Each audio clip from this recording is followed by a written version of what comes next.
Agora, nesta noite, quero que você leia comigo o Salmo 90, o Salmo 90. Quero falar hoje sobre a brevidade da vida. E serei breve, como fiz ontem à noite. O 10º versículo do 900 Salmo. Os dias de nossos anos são 3 anos e 10. Isso é 70. E se pela sua força são 80, isto é, 80, contudo a sua força é trabalho e tristeza, porque logo se corta e nós voamos. Quem conhece o poder da sua ira? Conforme o teu temor, assim é a tua ira. Portanto, ensine-nos a contar os nossos dias, para que possamos aplicar nosso coração à sabedoria. Você conta seus dias, você percebe como cada dia é importante? Pense nisso. Deus disse que se você viver até os 70 anos, poderá viver até os 80. E as Escrituras dizem que se você viver até os 80 anos, é provável que tenha muito trabalho, tristeza, problemas e dificuldades. Ouvi falar de um passageiro de trem que estava distribuindo charutos, porque o trem de onde moro chegou no horário pela primeira vez em muito tempo. Isso foi há vários anos. O condutor disse que não poderia aceitar um charuto. Por quê? Ele disse, porque este é o trem de ontem.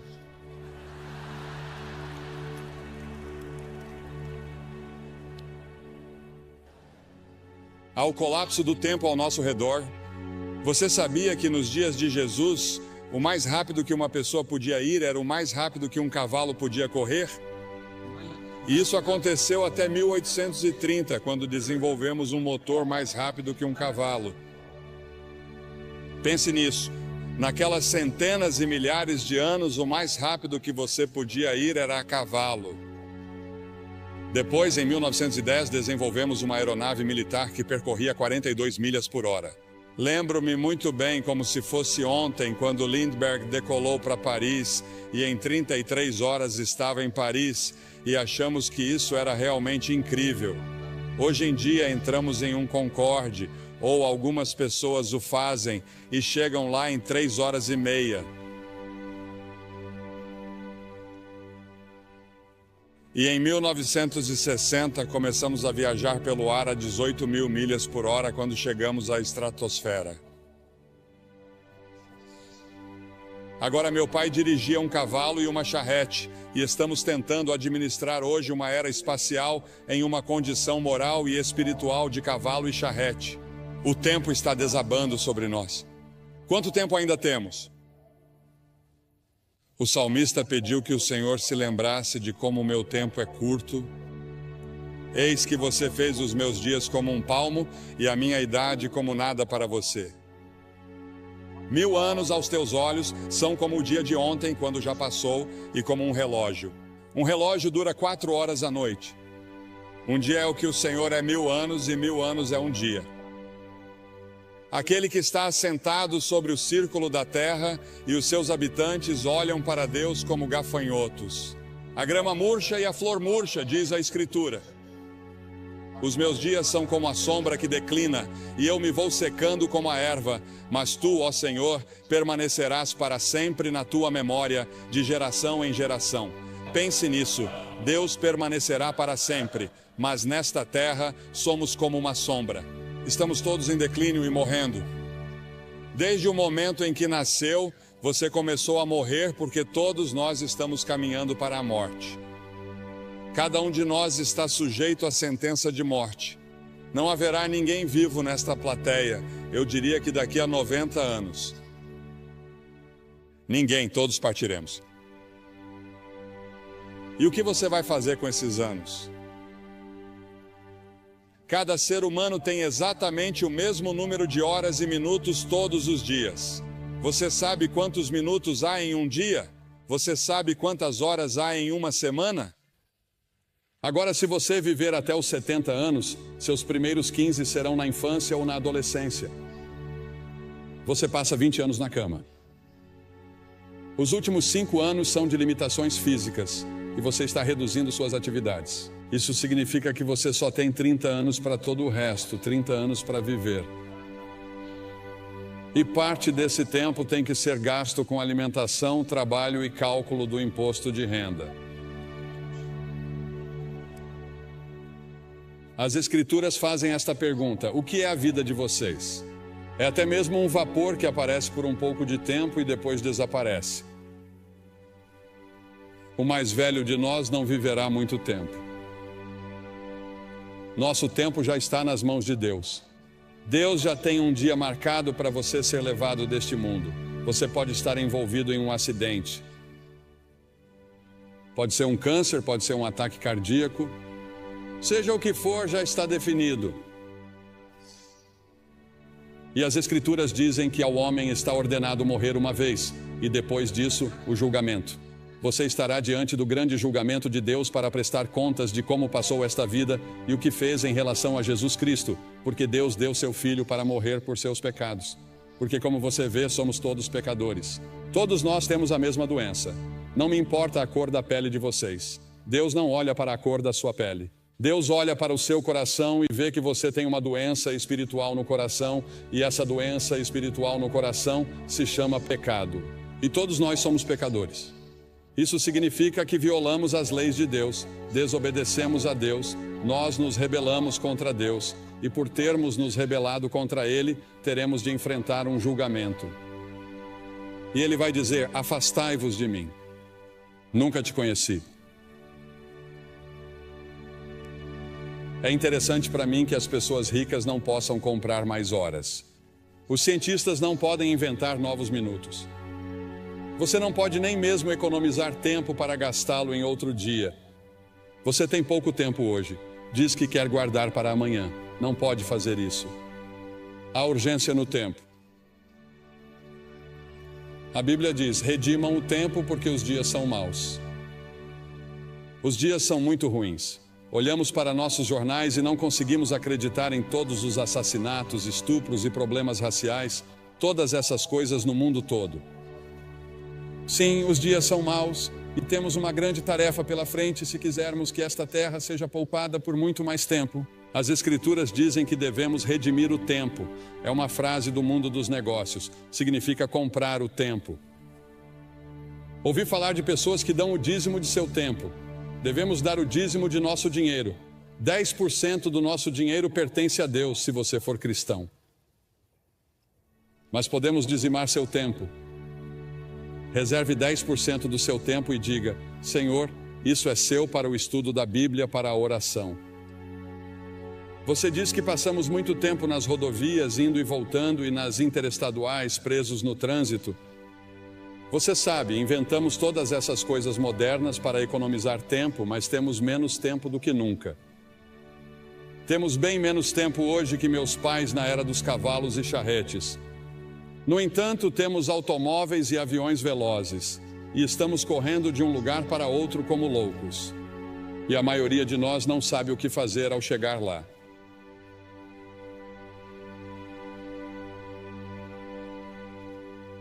Você tem muito tempo, mas para quê? Você tem tempo para servir a Cristo. Você tem tempo para viver conforme sua vontade. Você tem tempo para obedecer a Ele. Você já fez como o salmista disse em 31:15 e se colocou à disposição de Deus quando ele disse: meus tempos estão em suas mãos. Há um filme em exibição nessa área chamado The Commitments. Você já entregou toda a sua vida a Cristo? Isso já aconteceu com você? Ah, você diz sim, eu fui batizado, eu fui confirmado. Vou à igreja de vez em quando. De vez em quando penso em Deus. Mas você realmente se comprometeu com isso? Você está totalmente comprometida com Ele? E você tem certeza de que, se morresse neste momento, iria para o céu? Você tem certeza de que seus pecados estão perdoados? É por isso que Cristo veio e morreu na cruz e derramou seu sangue e Deus o ressuscitou dos mortos. Além disso, há a tirania do tempo.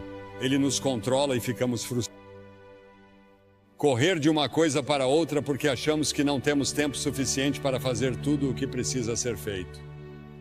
Jesus disse: enquanto é dia, importa que eu faça as obras daquele que me enviou. Chega a noite em que ninguém pode trabalhar. A noite virá até você e você não terá a oportunidade de servir a Deus. Sirva-o enquanto você pode. Sirva-o agora. Priorize-o em sua vida.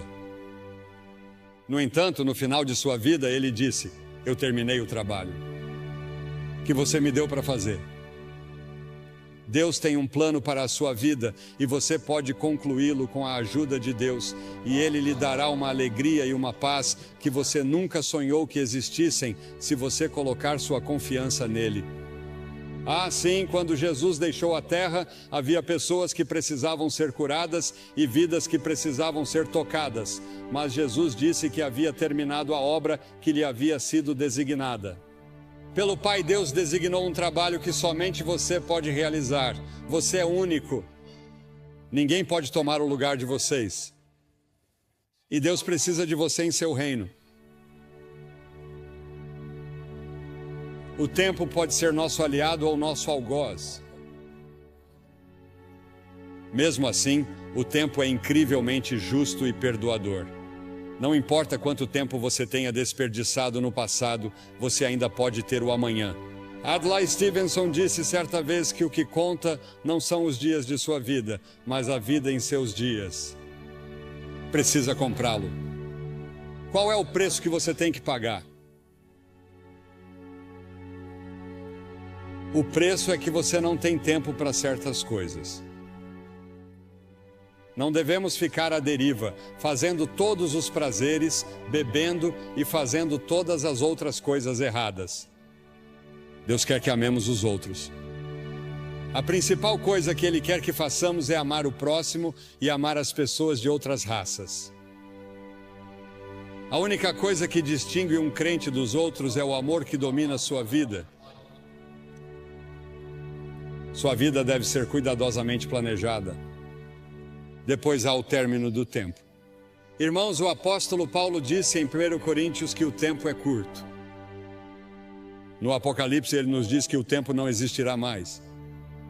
Jesus e seus discípulos passaram os 94 versículos de Mateus 24 até o final do capítulo 25 falando sobre o fim dos tempos.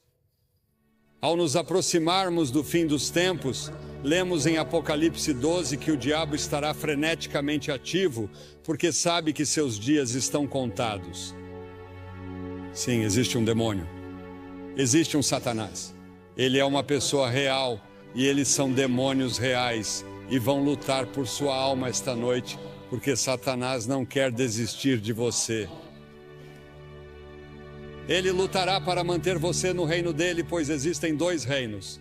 Há o reino do diabo e há o reino de Deus, e você tem o direito de escolher em qual deles quer estar. É claro que não sabemos quando será o momento da vinda de Jesus. Em Marcos 13 é-nos dito que o céu e a terra passarão, mas daquele dia e hora ninguém sabe. Portanto, cuidado, vigie e ore, pois você não sabe qual é o seu tempo. Não sabemos quando Deus virá nos buscar. Em Romanos 13, o apóstolo diz que, conhecendo o tempo, já é hora de despertarmos do sono, pois a nossa salvação está mais próxima agora do que quando cremos. A noite já passou, o dia está próximo, portanto lancemos fora as obras das trevas e vistamos a armadura da luz. A Bíblia usa várias vezes a frase "o tempo está próximo". Jesus nos disse para discernirmos os sinais dos tempos. Um dos sinais é que a iniquidade será abundante. Pegue seus jornais e assista ao noticiário. A iniquidade é abundante em todos os lugares. Não apenas em Nova York, não apenas em Nova Jersey, mas em todo o mundo. Quando a lista for chamada no céu, você estará lá? O nome de vocês está escrito no livro da vida? Porque as Escrituras dizem que se o seu nome não estiver no livro da vida do Cordeiro, você nunca entrará no céu. Seu nome neste momento está no que é chamado na Bíblia de livro. E sob seu nome estão todos os pecados que você já cometeu, todas as coisas erradas que você já pensou, todas as suas intenções erradas. Está tudo lá registrado e você será confrontado no julgamento. Mas quando você vem a Cristo e se apresenta total e completamente a Ele como Salvador e Senhor, Ele apaga tudo o que está nesses livros e escreve seu nome em outro livro, o livro da vida. No livro do Cordeiro, O nome de vocês está escrito lá? Se meu nome não estivesse escrito ali e eu não soubesse, eu não sairia deste prédio esta noite até ter certeza. Porque talvez nunca mais haja outro momento como este na vida de vocês. Esta é a hora de você estar com Deus. E então a brevidade do tempo exige ação imediata. O fato de que o tempo é curto exige que façamos algo a respeito agora, porque as Escrituras dizem em 2 Coríntios 6:2 que agora é o tempo aceito, não amanhã, hoje. O que você deve fazer, faça-o agora. O dinheiro que você deve doar, doe-o agora. Testemunhe agora as pessoas que deve. Toda vez que o relógio marca o tempo, ele parece dizer agora. Hoje, se vocês quiserem ouvir sua voz, não endureçam o coração. Você pode endurecer seu coração. Se você ouvir uma mensagem como essa, isso pode ser muito perigoso, porque você endurecerá seu coração. E na próxima vez que você ouvir o Evangelho, seu coração ficará cada vez mais duro. Venha a Cristo agora. Se houver um sussurro em seu coração de que você precisa vir, você vem. Depois há o aviso do tempo. Um dia será tarde demais para a sua alma. O tempo é muito curto para indecisões e vacilações. Você não deve ficar entre duas opiniões. Os tolos dizem que há tempo de sobra. O diabo diz que você tem tempo de sobra. Todas as manhãs você tem 86.400 segundos para gastar e investir. A cada dia, o nome do banco abre uma nova conta com você. Talvez não haja amanhã. Venha agora. As Escrituras dizem, visto que todas essas coisas hão de acontecer, que tipo de pessoas vocês devem ser? Li um artigo há alguns anos falando sobre algumas pessoas que estavam se divertindo muito na véspera de Ano Novo, e o autor do artigo disse que elas bebiam como se não houvesse amanhã.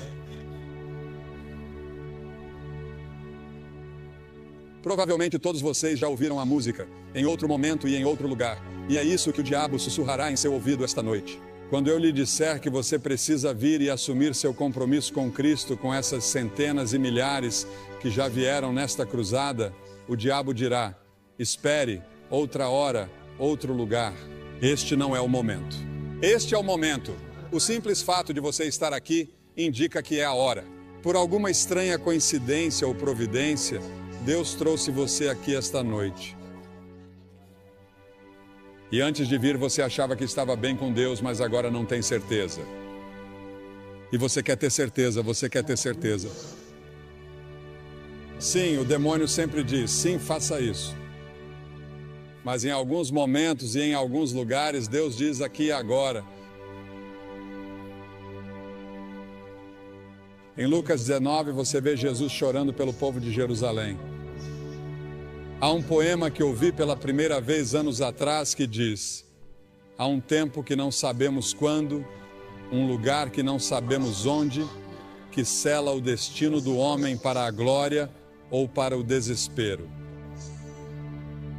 Alguém me escreveu uma carta aqui esta semana. Diz: caro Sr. Graham, em 1957, sua cruzada foi ao antigo Madison Square Garden, na cidade de Nova York. Eu tinha 6 anos. Ainda me lembro da viagem de ônibus, das arquibancadas de madeira dura e dos meus sapatos pretos de couro envernizado. Lembro de tudo. Lembro-me de tudo como se fosse ontem. Quando você fez o convite para que eu entregasse minha vida a Cristo, eu estava pronto e me animei a ir. Mas infelizmente naquela época e naquela geração, minha mãe me respondeu e disse: quieto, sente-se. Não fazemos isso. Alguém pode ver você. Fiquei em minha cadeira. Aqui estamos 35 anos depois e tenho o privilégio de ser um conselheiro voluntário no andar de baixo. E é minha oração que nenhuma pessoa permaneça em seu assento, mas que venha à frente para receber Cristo. Enquanto há tempo, agradeço a você por trazer sua cruzada de volta a esta área. Minhas lembranças de menina de 6 anos estão transbordando de entusiasmo. Estarei orando por você esta semana. Deus abençoe você. Há um homem dessa região sobre o qual Cliff Barrows me falou ao telefone hoje. Sua família estava insistindo para que ele viesse aqui porque ele não acreditava. E ele fazia questão de dizer às pessoas que não acreditavam em Cristo. Ele não era um crente. Mas ele não ficaria aqui e não viria. E ele não queria aceitar as reivindicações de Cristo. Em vez disso, ele foi para as Ilhas Bahamas e de manhã cedo morreu de ataque cardíaco.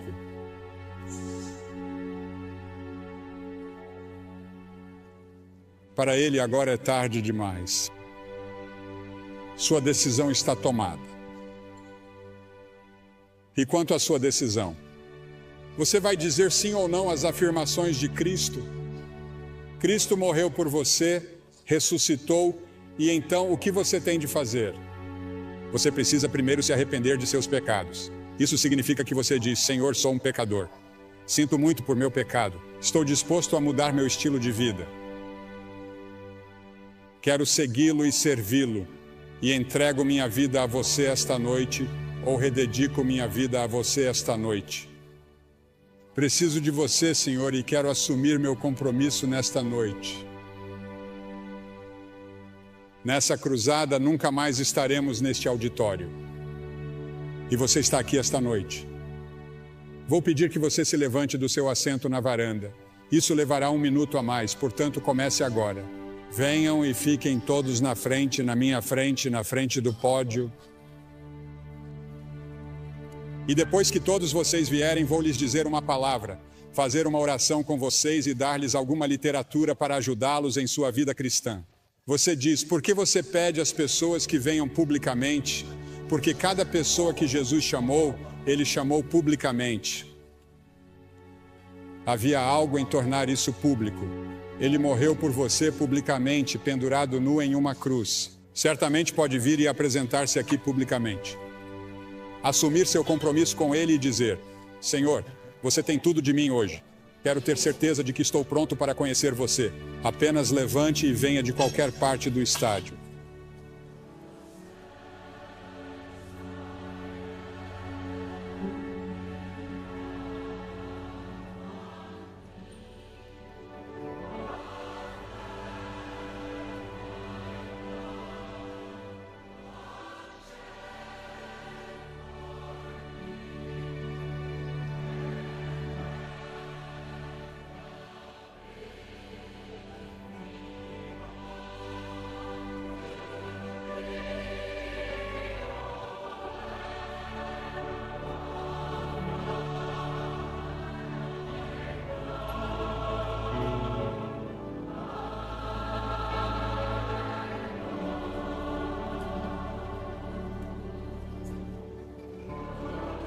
Enquanto muitos outros ainda estão chegando, quero dizer uma palavra a vocês que talvez estejam assistindo pela televisão, porque esses cultos estão sendo gravados em fita para serem exibidos no final deste ano ou no início do ano que vem. E muitas pessoas têm assistido à televisão e você tem pensado em como o tempo está passando rápido. Parece que foi ontem que você era um garotinho ou uma garotinha e o tempo voou. Talvez esteja num quarto de hotel ou num bar. E quero dizer a você que Deus o ama. Ele quer perdoar você. Ele quer fazer de você uma nova pessoa, se você permitir. Você pode assumir esse compromisso onde está agora. Jesus Cristo prometeu que voltaria à Terra. E, senhoras e senhores, Jesus Cristo cumprirá essa promessa. Você está pronto? A esperança da vinda de Cristo deve nos fazer caminhar como discípulos do Senhor Jesus Cristo. Devemos ser sal e luz no mundo e devemos trabalhar como se Cristo não viesse por 1000 anos, mas devemos viver como se Ele viesse esta noite.